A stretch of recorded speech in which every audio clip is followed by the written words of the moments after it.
Let's understand screening effect और shielding effect. किसी भी मल्टी इलेक्ट्रॉन एटम में तीन पार्ट होते हैं, nucleus, inner electron and valence electron. और ये वैलेंस इलेक्ट्रॉन दो तरह के फोर्स एक्सपीरियंस कर रहा होगा।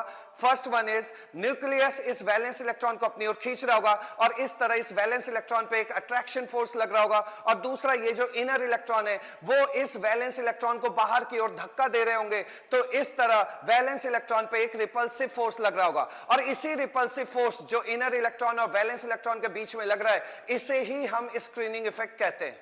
और इसी रिपल्सिव फोर्स या स्क्रीनिंग इफेक्ट की वजह से न्यूक्लियस एंड वैलेंस इलेक्ट्रॉन के बीच फोर्स ऑफ अट्रैक्शन कम हो जाता है।